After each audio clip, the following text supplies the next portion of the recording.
All right, so 3-4 exponential and logarithmic equations. As you can see, we have 5 objectives that we're going to be going through.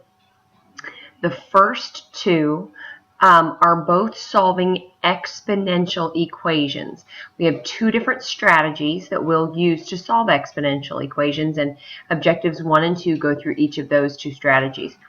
We are also going to be solving logarithmic equations. And again, we have 2 different objectives that go through 2 different strategies that we might use when we're solving logarithmic equations. And then all 4 of these objectives build to objective 5, solve applied problems involving exponential and logarithmic equations. So don't expect to learn anything new in objective 5. Instead, you are just going to be putting the pieces together of objectives 1 through 4 and not being told which strategy to use, but you thinking about which strategy would best fit or would be appropriate for the problem. Okay, I'm going to try not to go through each and every step of each and every problem, of each and every example. Today, I want to hit the highlights because there are a lot of examples, and I want to talk to you about the key parts as far as 3-4 is concerned with each equation. Okay, so let's start with objective 1. Use like bases to solve exponential equations. Okay, and we're going to start with example 1a. Solve 2 to the 3x minus 8 power. So 3x minus 8, all of that is in the exponent, equals 16.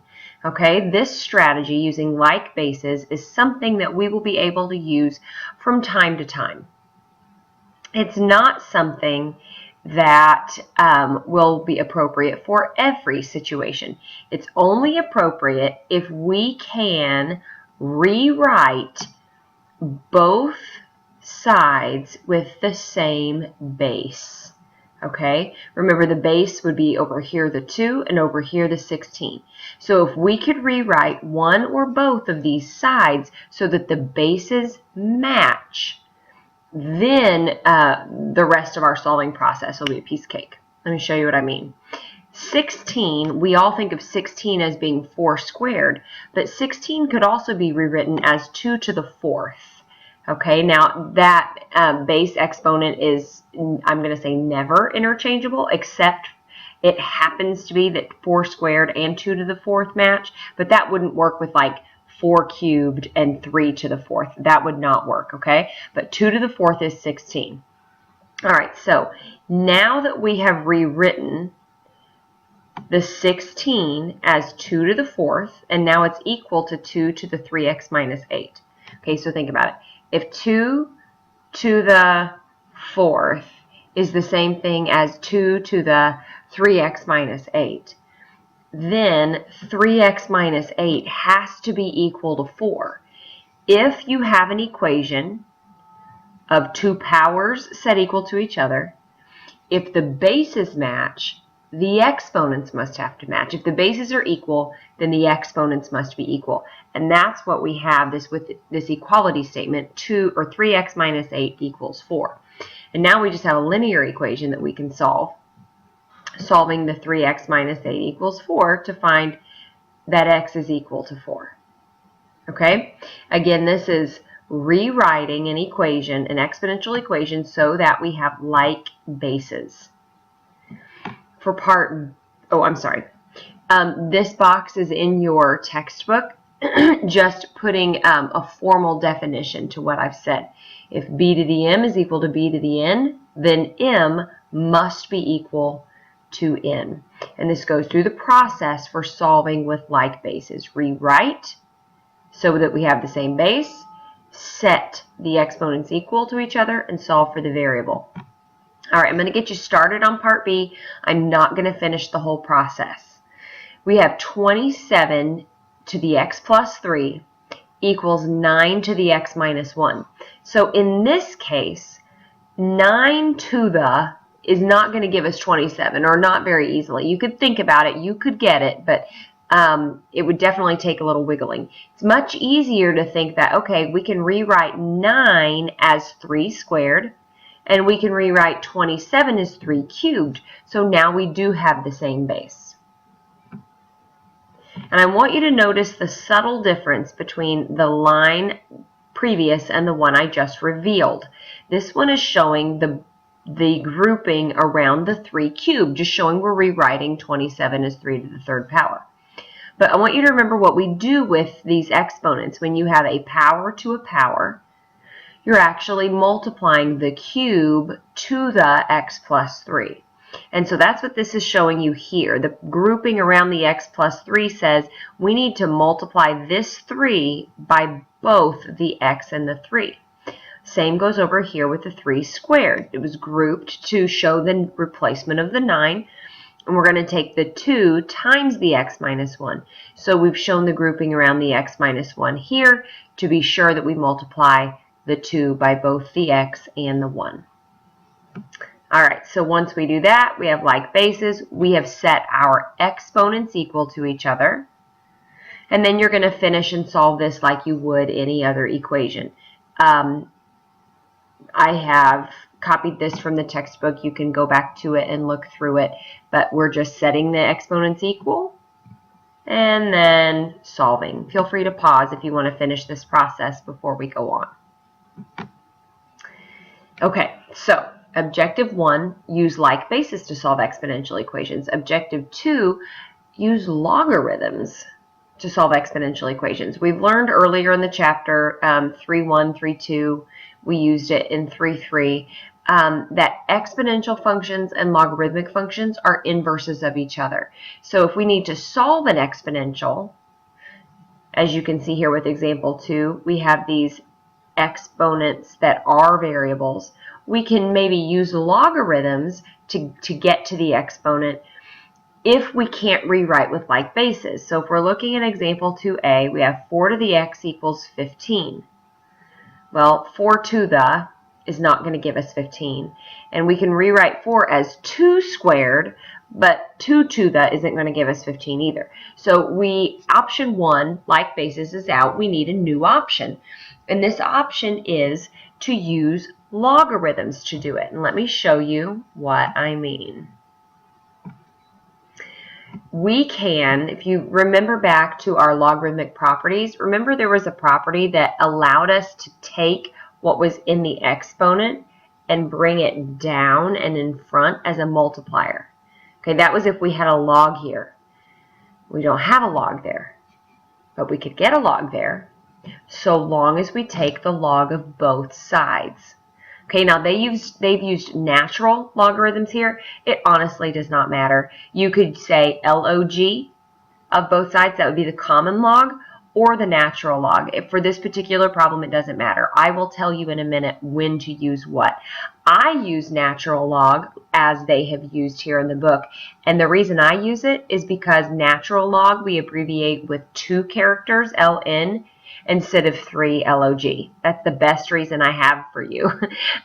So it's really fielder's choice on a problem like this. But the reason we're taking the log of both sides is because we cannot rewrite 4 and 15 with the same base. So we need to be able to get this x out of the exponent. With a log now here, we can use the power rule or the power property to bring the x down and in front. And now the x is not in the exponent anymore.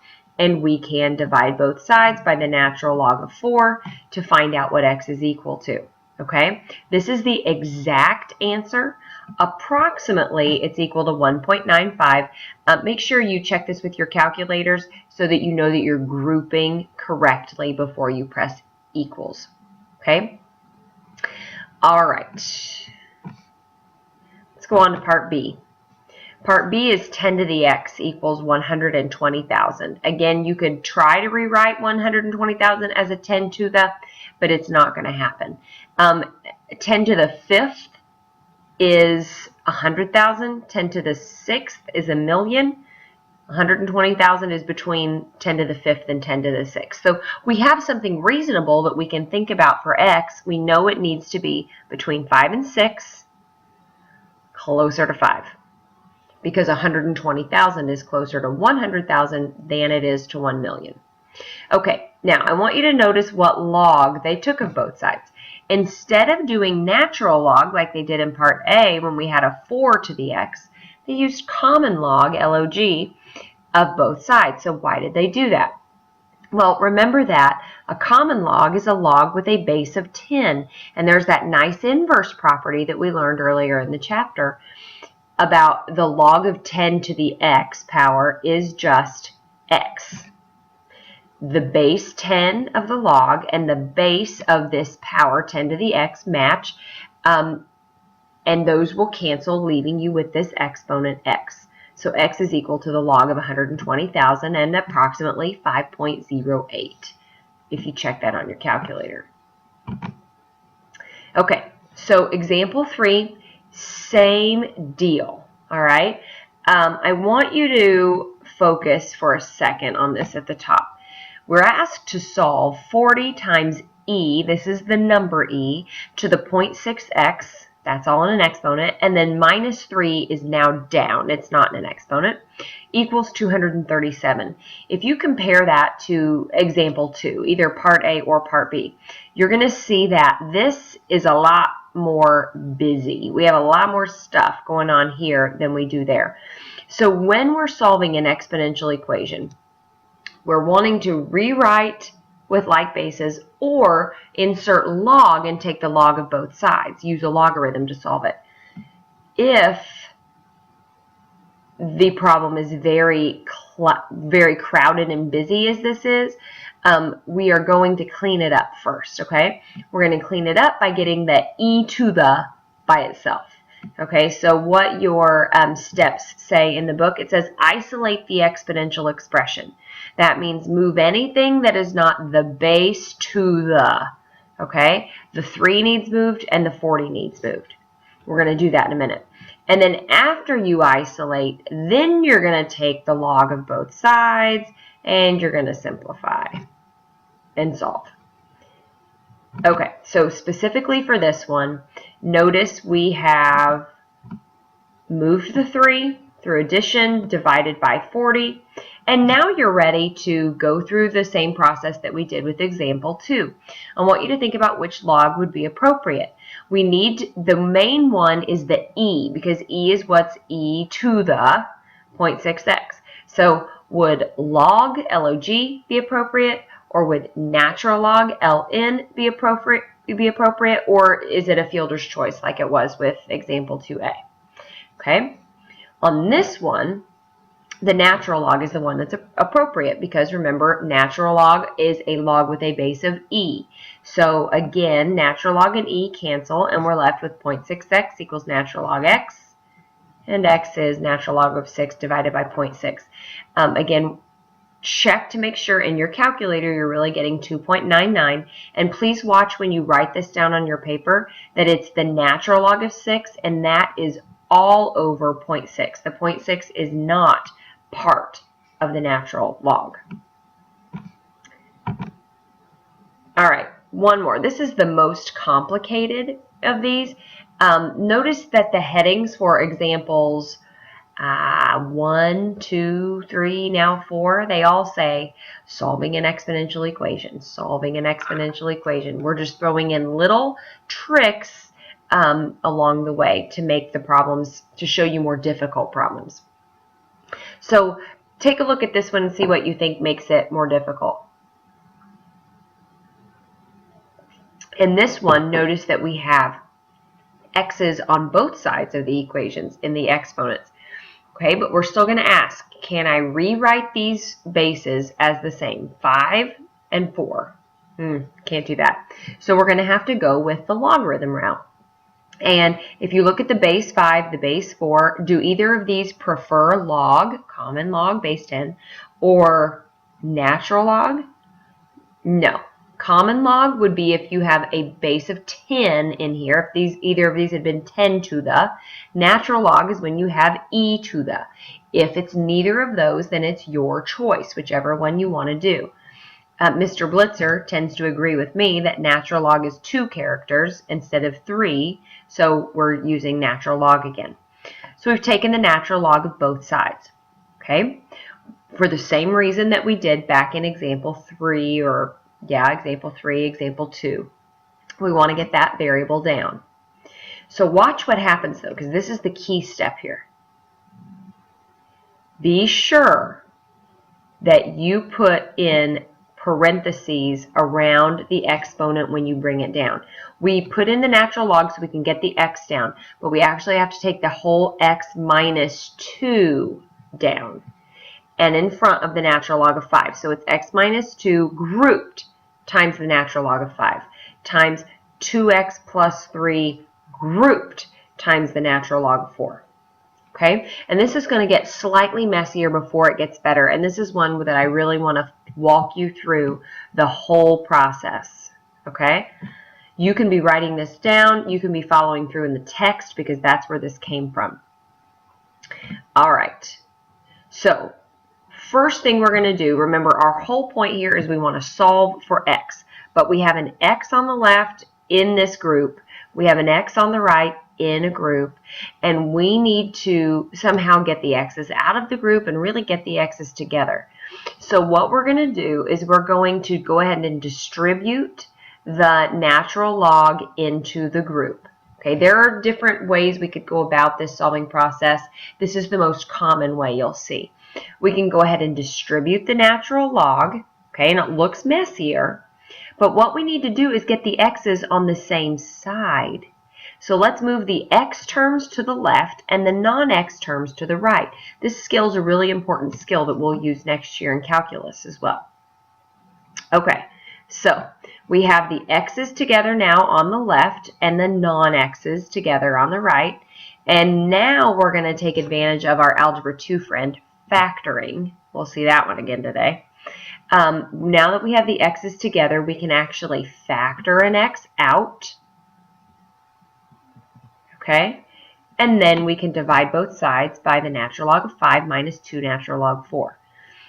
There are different ways we could write this. Like if you're looking at this and you're saying, ooh, I could use some properties here. Like this could be the natural log of 25.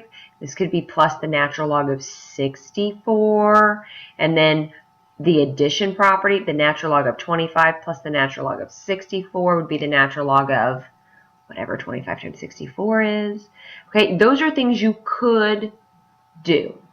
It really depends on how you see the answer written.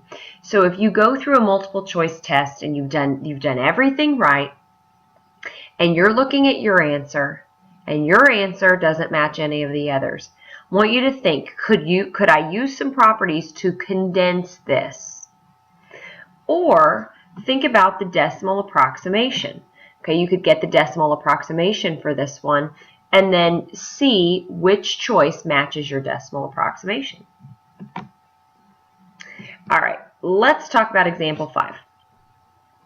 Example 5, still solving an exponential equation. We haven't even gotten to solving logarithmic equations yet. I may do a second video for that. Okay, so example 5, we have e to the 2x minus 4e to the x plus 3 equals 0. Okay, looks kind of scary. We have e to the x showing up in 2 spots. This one's even e to the 2x. So we're going to use a strategy here to help us think through the problem a little better. Let's just change it a little bit and let's call e to the x, let's just call it u. Okay, we could call it any variable really we wanted other than x and definitely not e. Okay, so we have u equals e to the x. So we can think about the left side of this equation as u squared, that would be e to the 2x, minus 4 times u plus 3. And if we have it written like that, especially if you think about it saying equaling 0, that would be solving a quadratic equation. How do we solve quadratic equations? Well, if you're thinking about factoring, you would be correct. And so the next step is to write the factored form. U squared minus 4u plus 3 would be u minus 3 times u minus 1. Well, u is just e to the x, so this is e to the x minus 3 times e to the x minus 1 equals 0. You can refoil this mentally, and it matches e to the 2x minus 4 to the x plus 3. Please refoil it. Don't take my word for it. And then once we've factored, then we can set each factor equal to 0 and solve from there. Okay, so now we're back to like an example 2 problem where this x is up there in the exponent. We need to get it down. If we can't rewrite with like bases, then we're going to need to use logarithms. The natural log is the one that we pair with e.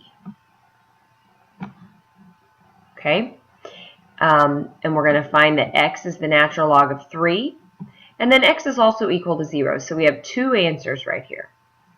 Okay, the reason we don't have any work here is because e to the x equals 1. The only exponent that will equal 1 is an exponent of 0. So you can go ahead and do the natural log of both sides exactly like we've done here. You're still going to find that x is equal to 0. All right. I am going to stop this one and load it separately.